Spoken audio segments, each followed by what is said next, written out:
Hi, I'm Kathy Johnson. Welcome to Town Talk. I have with me today my guest, Laura Brown. She's the proprietor of a gift shop on Main Street South in Southbury. It's called the Jewelry Cafe.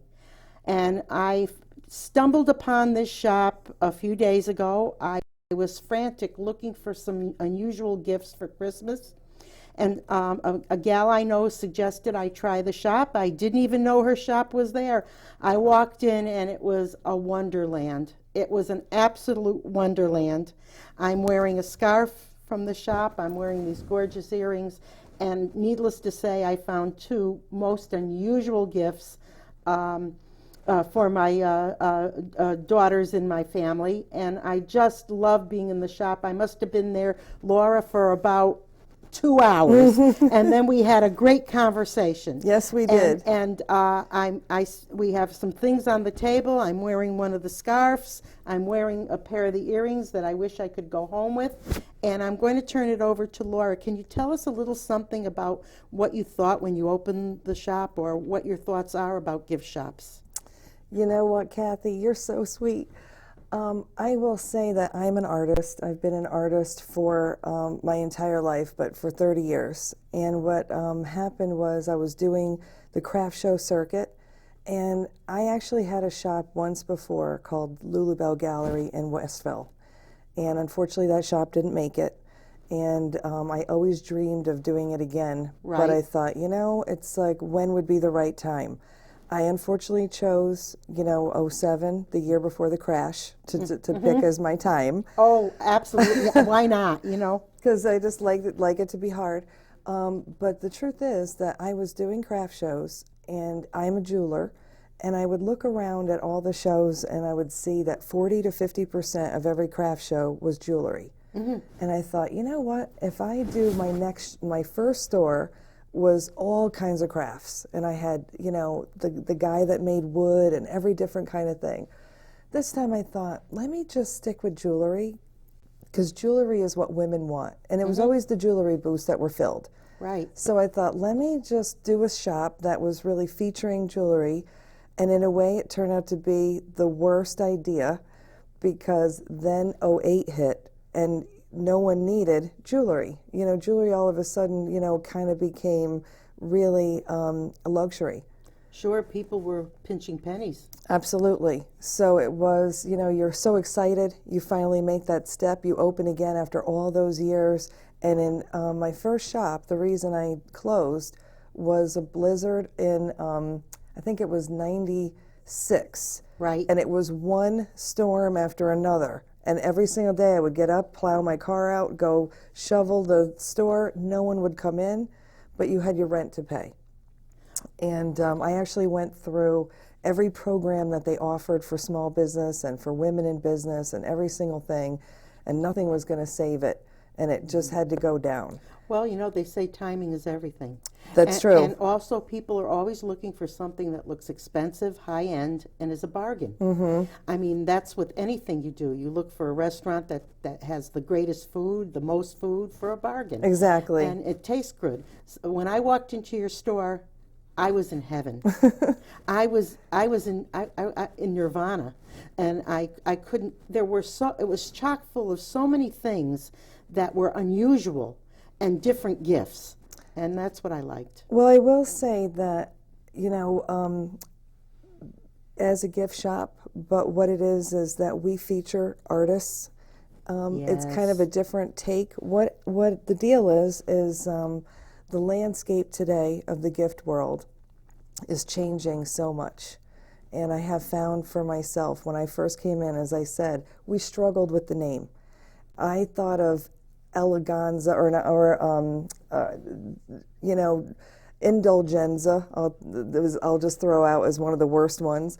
Yes. We had Nobody terrible names. Yes, and yes. if I think back, indulgenza, that would have been such a terrible name, going into that recession. Mm-hmm. But what it was is, you try to make, smart moves after you've already made some bad mistakes in the past. I wanted to redo things differently for this shop.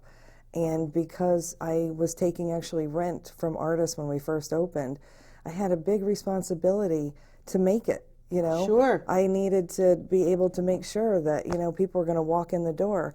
And boy, in '08, they weren't. And so then you have to try to figure out, gosh, how am I going to navigate this and stay alive? Well, I really think that what you named your store, the Jewelry Cafe, sounds very welcoming. A cafe is a place where you meet people, and that's how it was in there. Very cordial, meeting ladies, talking about things. It was an event, and you know, for a lot of shoppers, you can get in and out if you wanted quickly, but you could also make it an event, and your personality made it that event. Well, you were so fun to talk to. Well, thank you. But I will say that, you know, in all honesty, that name has been, it's so funny you even mention it, the biggest problem for me. No. I cannot begin to tell you how big a problem that the Jewelry Cafe as a name has been. And here's what the deal is. Again, struggling with the name. And one day I was on my porch and I was thinking, if this was just a coffee shop, everyone loves a cafe, and I would just name it the Jewelry Cafe. And as soon as the words came out, I thought, oh my God, that sounds kind of cute. And then I could do a menu of our services, and I started thinking of all these great marketing things. But the reality is that it was such a bad name, and I knew, okay, I'm in trouble, when I was advertising when I first opened for help.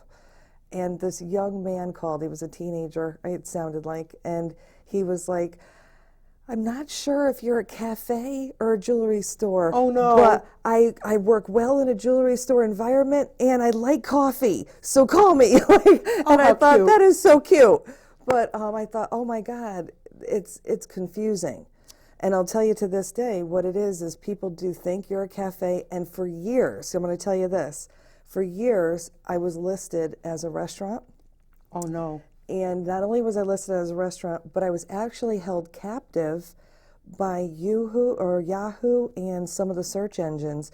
I would call and say, look, I'm not a restaurant, I'm a jewelry store, da-da-da-da-da.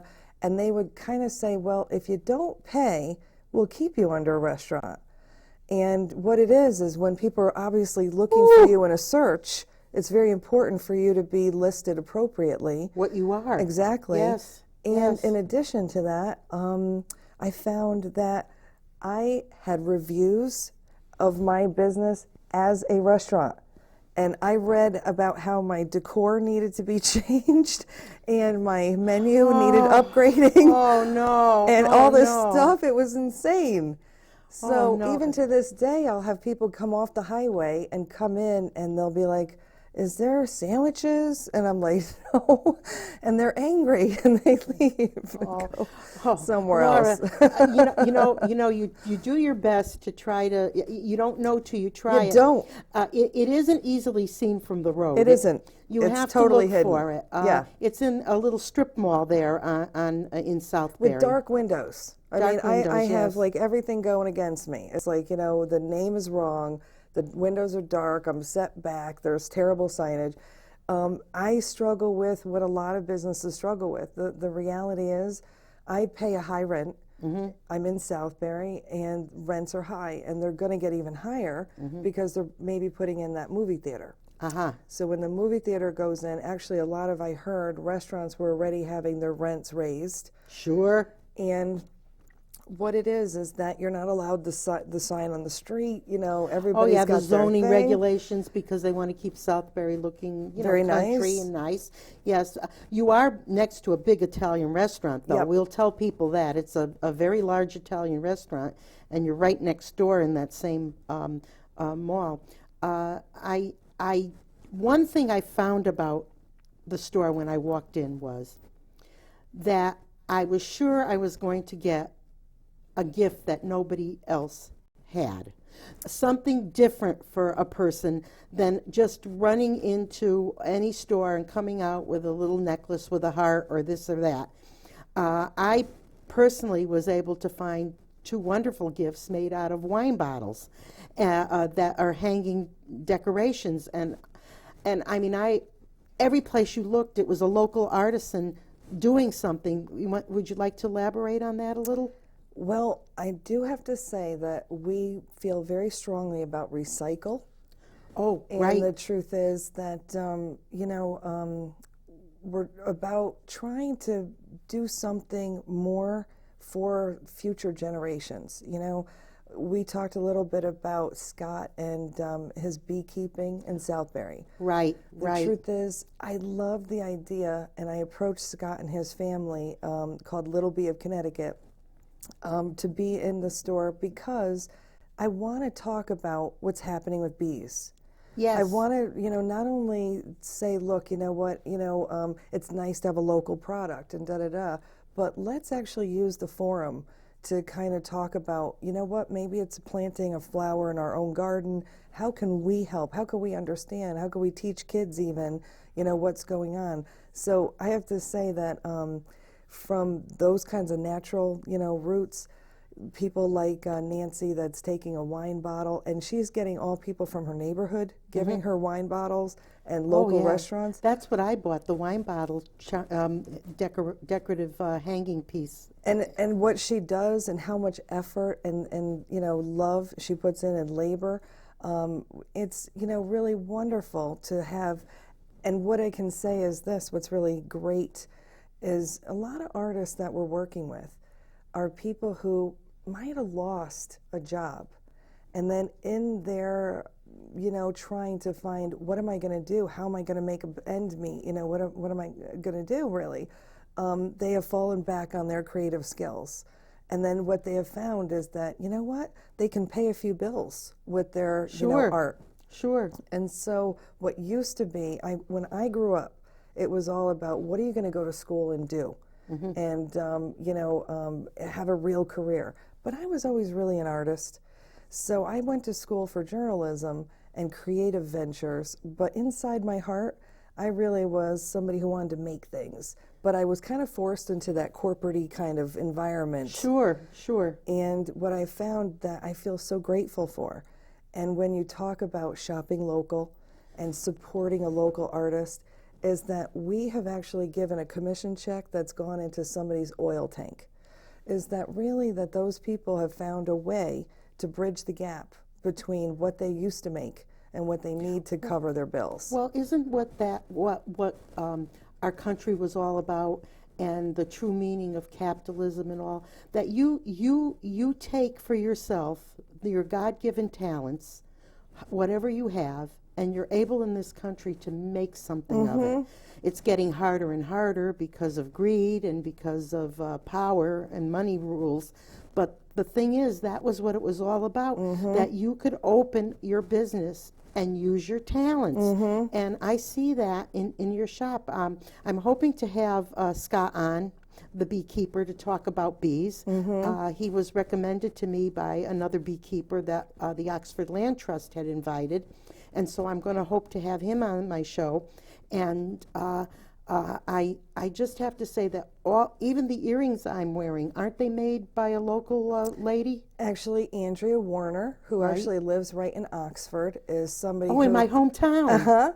She is supremely talented. She actually has a partner for her business, Too Tightly Wound, but they were teaching wire wrapping at local, shops and doing things. But what I can say is that through an Etsy site, which, is a website where local artists, can go online and have like their own little store, and then again try to create that income for themselves. Right.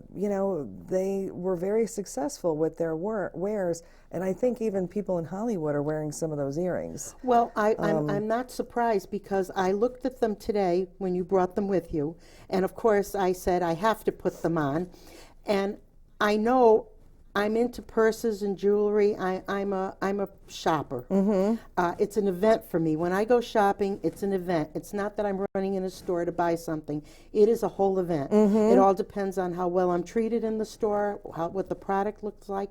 And I can tell you, I've seen in high-end jewelry stores earrings like this that are almost 3 times the price of these earrings. But we're not talking about that today. But I'm just saying that it's wonderful to see local artists that can create what high-end things look like. And they could be sitting in Bloomingdale's, and you would say, oh my God, that's a gorgeous piece. So, you know, that's what I wanted to bring out, and that's why I got so excited about your store, because not only were there one-of-a-kind things there, but they were made by someone in the area. I have to say that, yeah, that is so sweet again, and I always am so touched, to be honest with you. You know, an artist always is so grateful that anyone cares about what they make.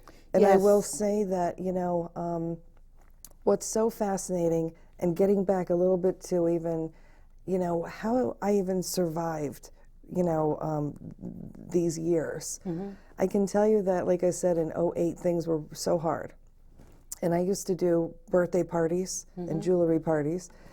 And this one wonderful, from Oxford, just so you know, group of Girl Scouts was doing a little, you know, jewelry party. And they were saying, have you read the Twilight book? Have you read Twilight? And that was right when Twilight was going to take off. Right. And I said, you know, gee, I don't really know about it. Tell me about it. And they mentioned that there was a bracelet in book 3 that Edward gave Bella, and they all wanted the bracelet. And if you had the bracelet, I bet people would buy it. Wow. So I went and bought the book, and then I read it. Okay, I found out about the bracelet, looked up Bella bracelet, and then I made, you know... you made one? I made a design the best that I could. You know, I looked out there to see, okay, what's out there, did my research, and then, you know, I always try to, okay, how can I make this the best but at a really good price? And on Valentine's Day, and that was January something, I heard about that. Valentine's Day, I launched, you know, jewelry for Twilight, and I had a line out waiting for me to open. Wow. And it was all the young girls. Wanting that bracelet? Wanting the bracelet and all the little Twilight things. And I have to say, I realized then the power of, you know, culture, like what was going on. You know, artists very rarely, you know, can tie into something that's happening.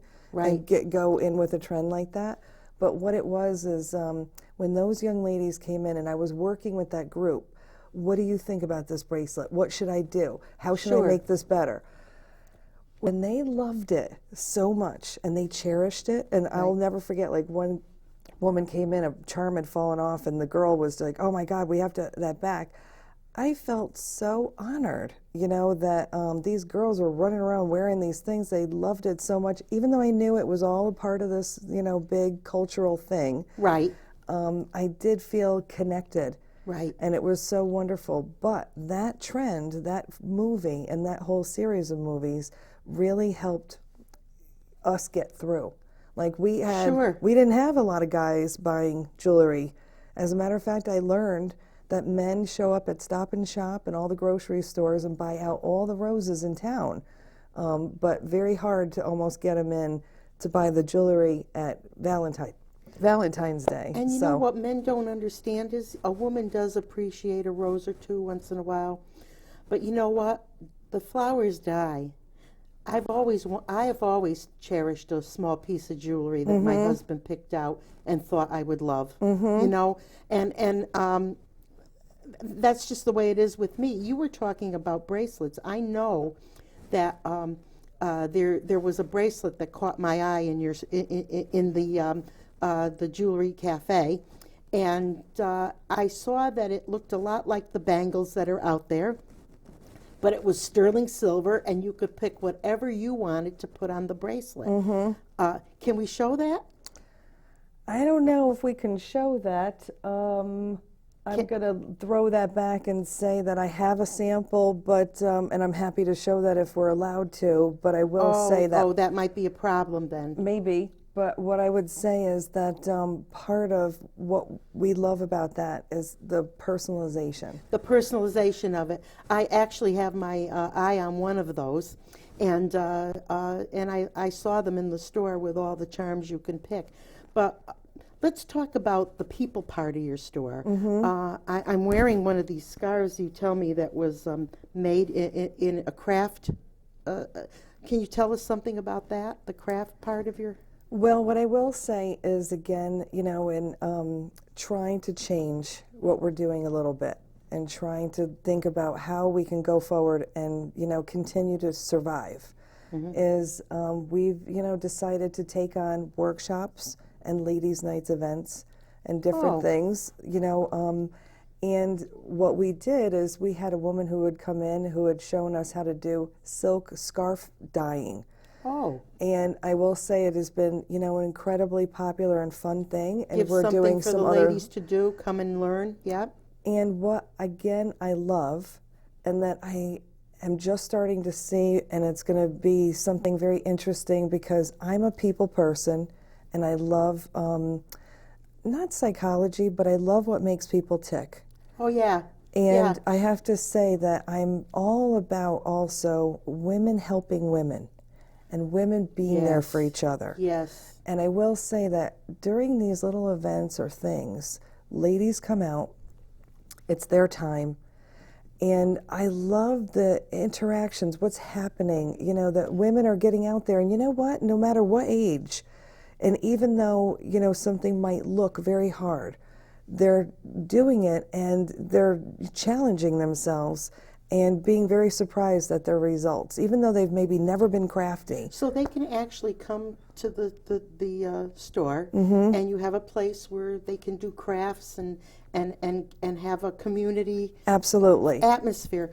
I think that's wonderful. My mother always used to say during the time that women's lib was very popular in the 60s when it was taking off, my mother would always say, women will never be liberated until they liberate one another. You're right. And that goes with that, to make each woman feel by another woman. And it's hard. Some women will not give another woman the stage. It's nice to see when women can get together and realize that they can be partners in what they're doing and have a great deal of fun doing it. And being in a jewelry store at that, just looking around at all the stuff, I love that idea. I really love it. I love this purse too, by the way. Anyway, what's fascinating? What's that? I read and I was watching, shows about centurions. Oh. And realizing, okay, they study the entire world. And where in the world are people living beyond 100 and easily like over 100? And there were 3 spots: Sicily, Italy, a place in Japan, and another place in the South Pacific. Really? They talked about, of course, diet, and that they're exercising, they're riding bikes, and they're drinking the wine, and they're doing the olive oil and the Mediterranean diet. Yes. But at the same time, what was fascinating is that, let's say in the Japanese culture, women from the time they're really a young girl pick 12 friends, and I think it's something called a magwa or some kind of name, that group of friends will be friends until they die. Oh, yes. Now, what happens is when one might have a hardship, the others in the group all help and lift that one up. If you lose a spouse or something, they're all there. You never, in that culture, ever feel alone. Wow. You always have somebody. And in the Italian Sicily culture, older people are revered. And it's like you're part of the family. And it's not as if you go off, live by yourself, You're a vital part of the family, until you die. Yes. And what I saw and what was so great about these types of things is that community. There are some women who have friends that they've been friends for years, and they do things and they get together, and all I could think of is keep that friendship, have that, because I feel what we're doing in our society a little bit. I grew up as an Italian, and I just expected that one day when my mom got older, I would take care of her. That's what I saw growing up, and that's how I thought it would be. She's looking into places to go live and this and that. She feels she needs to do that.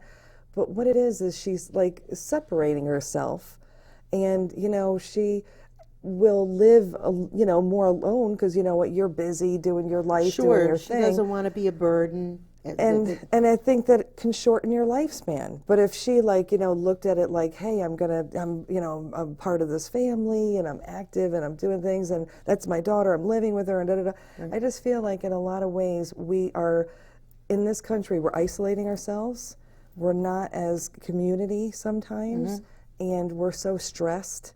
And I think it's all adding to, Well, you know, Laura, I have to agree with that because, well, it's no secret why we connected and why I try not to talk too much with my hands. I happen to be half Italian. My family was from around Naples. That Me area. too. Okay, there we go. And my father had light eyes. He had green eyes. And you know, people couldn't believe I was Italian. I had the green eyes, and the other half is Greek. My mother was Greek, and so, of course, I don't know what the Mediterranean diet did for me, but at any rate, maybe I would have been worse off. But anyway, it's beautiful. Those are cultures that do value, and I agree with you when we go off on a little bit of a tangent about women because we have jewelry here, and women wear it, and all, and we should be talking about women. I think today you have a tendency now. I'm 67, so I'm telling my children, I'll pick where I'm going to be. Don't you worry about me and all. You don't want to be a burden, but those were the days in the first generation Americans here from immigrants that did take in their family, did take care of them, and also bought them presents, I hope. But that's very interesting. And I would think everybody benefits from that. You know, the truth is that, you know, as much as maybe it's going to be work, I would always have looked forward to the opportunity to take care of my mom the way she took care of us. Right. And I would think there's a joy in that, and a gift, in all honesty. You know, that you know that before, you know, when that person really passes, you've done everything for them that you could do instead of just making the trip over, you know, and da-da-da-da-da. But it's a changing world. Everything is changing so much anyway. World. Well, you know, there was a time, Laura, that I'd had 25 people in my living room for Christmas. Sadly, most of them are moved away or passed, and now I'm Christmas dinner for me will be my son and my husband and I. Small, but then we'll go over to my other son's house. We'll have a time. But I do miss, as much as they're underfoot and they're in the kitchen and they're glued to your ear, you're trying to cook the turkey, you're trying to cook the leg of lamb at Christmas and whatever. I do miss the hubbub, and I do miss all the gifts. That's a lot of people bringing gifts and things like that. And gift giving has changed.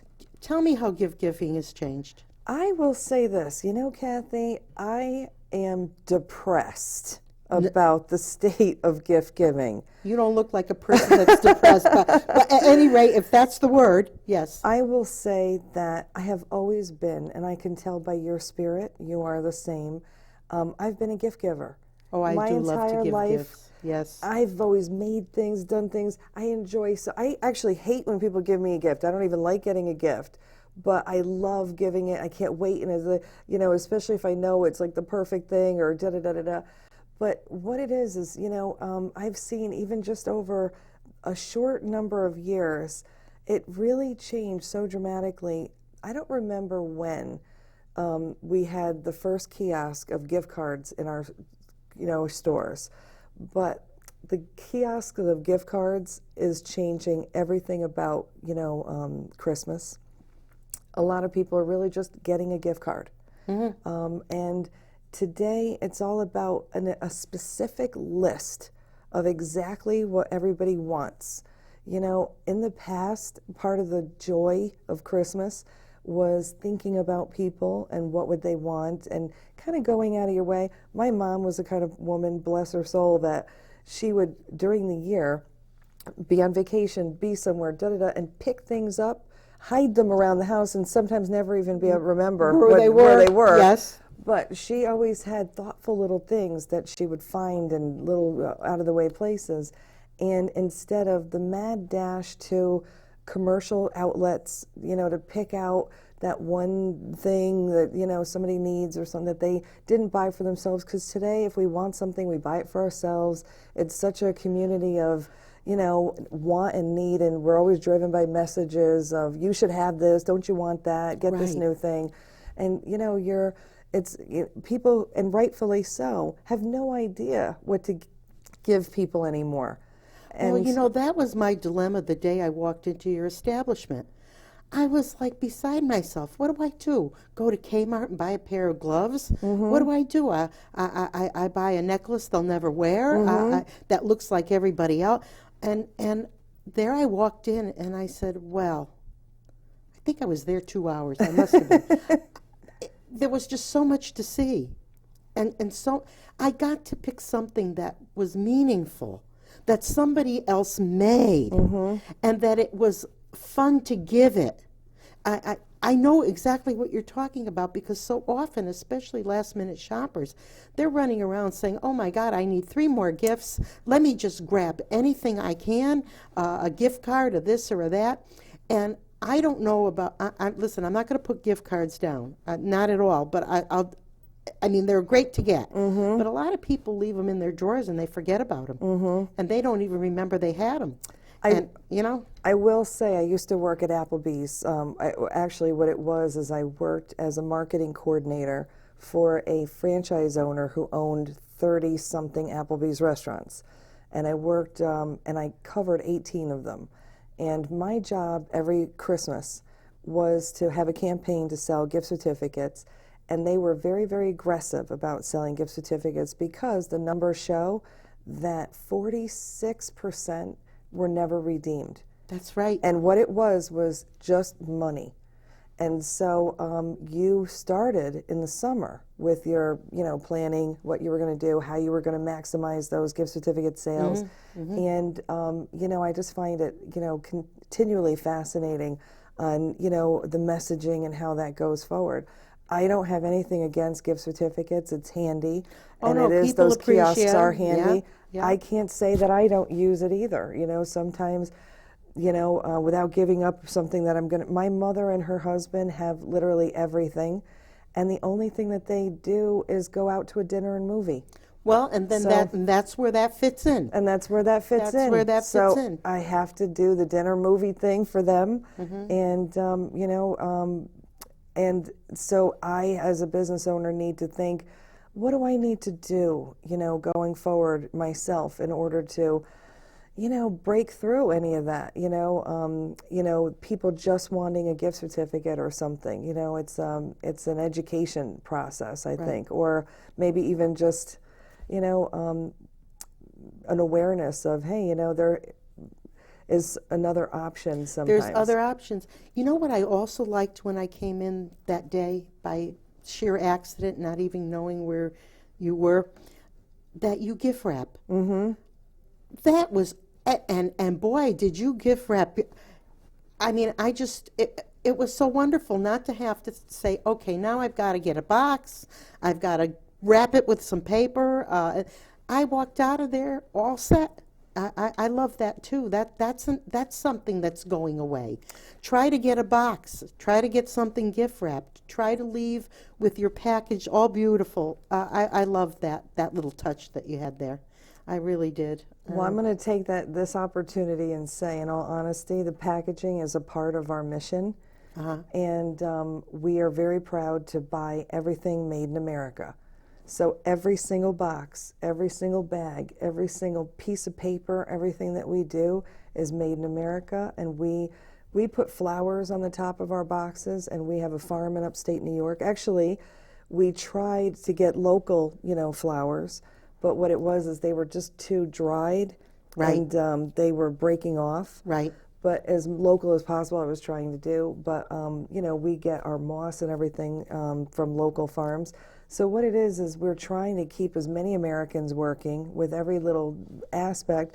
And besides, if you care so much about what you're making, you want the package, when people, before they even open it, to be excited about what might be inside. Well, yes, the package is already different, so you can only imagine what's inside. That's it. You're hoping that people like it. Yes. No, I found it wonderful and very different looking, and yet still festive. It was really nice. And wait a minute. I think I lost my earring. Just a second. Wait a minute. We're good at this. I know right where. See, now usually we have those little rubber stopper things we put on the back. Yes, Because yes. you know what? In the Well, winter see, time, I we're have- always hitting our things Now up. this gives me a chance to move the earring around, see, see, the bling, and it gives me a chance to show you that, boy, I know where the holes in my ears are. And I have a short neck, so when I wear long earrings, I have to have the little stopper. Yep. Because it catches on. Exactly. But, anyway, we're talking about earrings. I can't stop looking at your ornaments on your ears. Those are interesting looking. I will say that we just again wanted to, people were wanting inexpensive little fun things. Oh yeah, those And are very different. we just thought, let's, have some fun and do some things. And actually, this was a leftover mismatched thing, so I took it for myself. Looks good on you. Thank you. It looks good on you, and they look like you didn't get them from a five and dime. They really sparkle. I'm noticing them all the time, and I'm looking at them. So what do you hope for the future? How do you see things going for you? Can I ask you that question, or would you not like to look at Christmas future? I have to say, it is probably like that, that movie right now with Scrooge, right, taking a look forward and backwards. Yeah. But, in all honesty, I need to change in order to survive going forward. I do see that the gift world is changing dramatically. Yeah, you were mentioning that, yeah.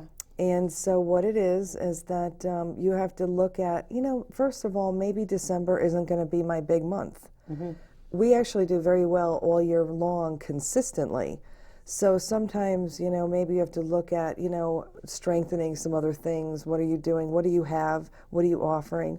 But I think it's a matter of, I'm making some plans for some specialized things. Like I said, trying to break into and doing more of workshops and things, I think is going to help not only introduce us to more people, but have a whole different thing that we're doing besides just what it is just selling items. I think is, to me, a past thing. I think the experience and other things that you can do is really where you need to go, I think, in the future, at least for a little craft kind of retailer like me. Today, the only kind of gift shop that seems to really survive and thrive are ones that sell all the trend items. And how it's kind of working out, which is kind of fascinating, is that if there's a trend item, like let's say your Pandora bracelet from back in the day, you have to make a big investment, $12,000, $20,000 To even get the line. to buy into it. Yes. And then what happens is they give you an exclusive in your town. So they are deciding that you're the only one that's going to get that in that town. So you know what? If everyone wanted that trend item for the holiday, you're going to be the one store that everyone's going to go to for that trend item. So it's kind of like if there is, a business that's getting all the trends, then that's kind of where people are going.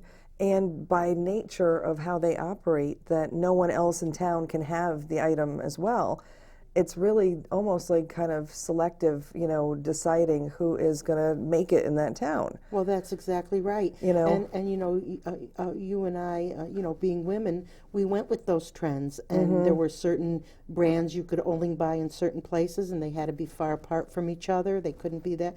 But then again, after a while, it gets old. Everybody has the same thing. But I have to say that I do remember when I was a child, and I wanted a pair of Levi's, and I had bell bottoms, but I wanted the Levi's that were so it. Oh, yeah. And I would have died for a pair of Levi's. Yes. And so I totally understand. What it is you just realize, okay, so this is the environment, and how can I fit in? How do I, find my niche? And what we are is really a place that when you're not the trend person, or maybe you do have enough of the trend thing and you do want something a little bit different, but there needs to be a larger market for that. And I just think that market is kind of shrinking. Right. And the one that's really large is the trend market. So it's going to be interesting for all craft retailers. I can tell you a lot of craft retailers are closing. You know, they're struggling in all communities. And I talk to artists that sell wholesale. Like, I'm actually beginning to sell wholesale. And I'm going to be doing a show in March that's the Boston Gift Show, where I'm going to sell my work to other gift shops. Right. And that's another way for me. As a matter of fact, a lot of artists that have a shop also sell their work. So what it is that I've talked to artists across the country, and they're all saying a lot of my accounts are closing.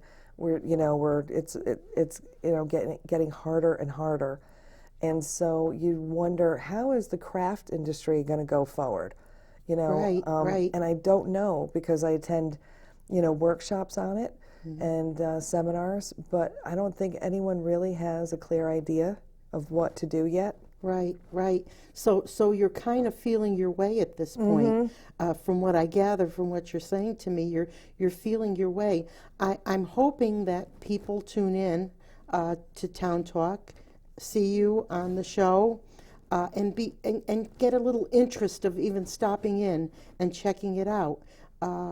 I hope that can work for you. I know of a young man in Oxford who has found his little niche. He's a glass blower now, and little shops like yours are great for people like that. He's enjoying it, he's loving it, but he needs a place to show his pieces. Exactly. And again, and you were talking about, my son Robert is a fine artist. He does portraits, but he does abstracts, and he's shown in Manhattan twice, in Brooklyn and in Boston, and he's done quite well for himself.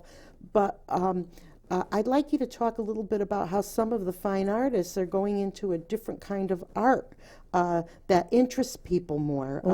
And do you actually have some of that type of art in your establishment? I will say that depending, the truth is that in some very small circles, I'm sure, art thrives. To me, I always want to believe that art thrives. And but overall, a lot of people are really hurting. I think people are really watching what they're spending. Yes. And no one's really plopping down a lot of money on paintings and artwork today. Sure. So what you have is a lot of people who, that's their love, that's what they really do. They have to figure out, how do I transition this into something that people will buy, because I want to do this.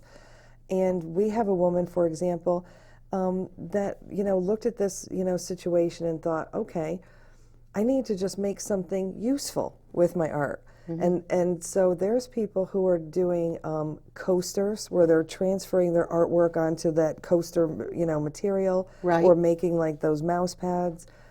This one woman takes recycled copper and cuts it out and makes a little square, and takes a piece of plastic that she somehow transfers her painting onto this little piece of plastic, and then she backlights it, and she's using them as night lights, but she calls it illuminated art.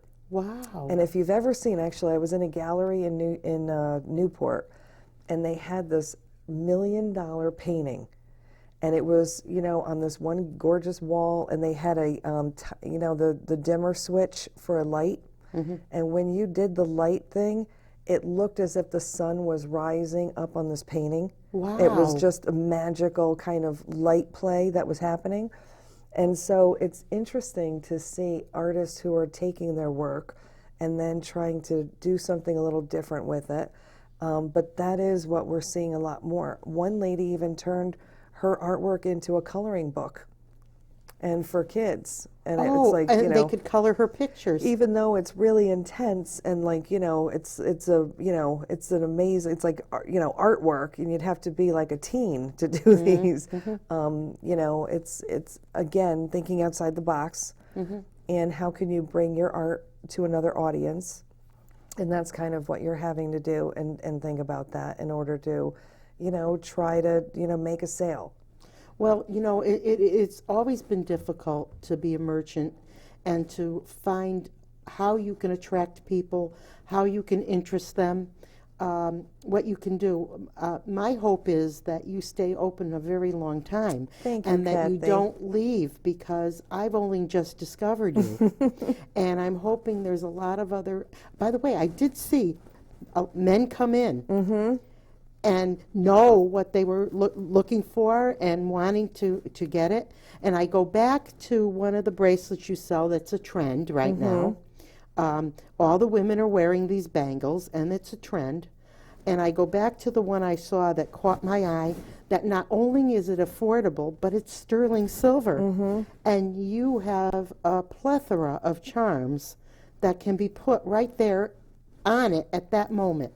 And I just love the idea. I think that's how we're going to go forward and make it. Yes. Is by real customization. Yes. That you can, where can you go that you can on the spot have something created and made, and then, you know, hopefully, you know, at what you really wanted to spend. Right, right. But, and you know what? That is the thing. Something created and made that I walked out of your store on a budget, and I was able to buy 2 gifts that were different, handmade by a local artist, and beautifully wrapped. And I walked out of there a happy gal. Yay, Kathy. I walked out a happy gal, because prior to that I had been to 4 stores saying, oh, too expensive, oh, too common, oh, too cheap, on and on. And there I was, and my poor husband waiting in the car,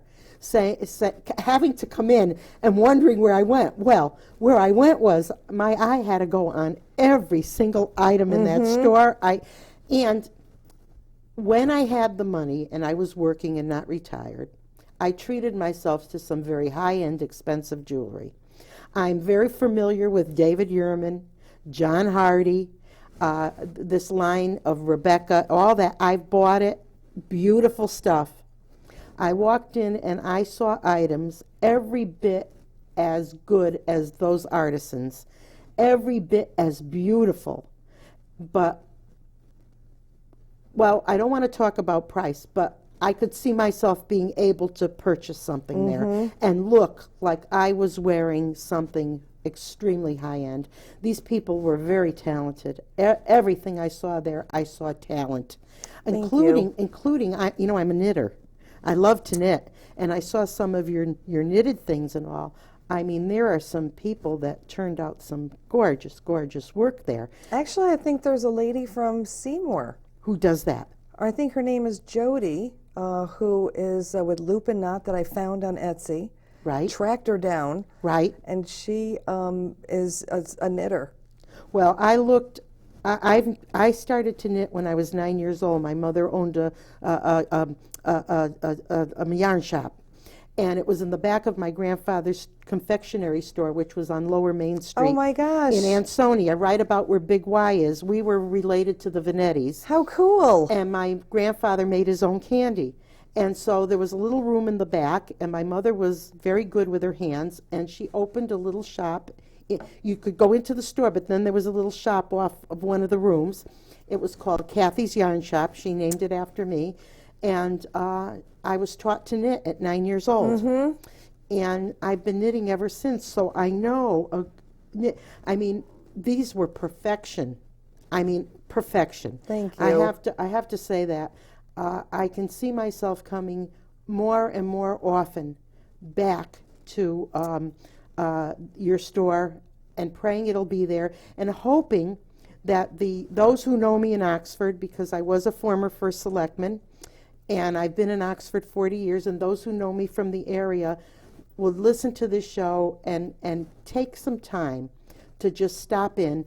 Can you give us, we've got a few more minutes left, can you give us the name? Really? The time has just gone The so time fast. is flying. I was just given the sign that we've got about 7, 8 more minutes. And can you tell us where you're located and the you know, and tell a little something more that you want our audience to know about the Jewelry Cafe? Well, I am located in Southbury on Main Street South.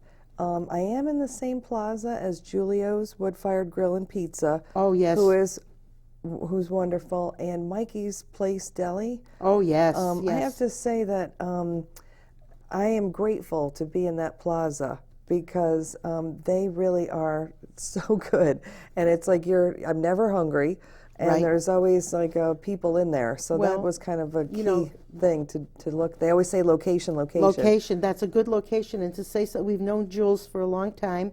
He started out in Oxford and then moved to Southbury and made his bigger establishment. My husband is in love with his chicken marsala that he made when he was in Oxford. So I know tell you, how- their bruschetta is pretty wonderful too. Is it? Is it? So you're right there. So people go to dinner, they can come out, and even if they're not thinking of buying, they certainly can browse in the store.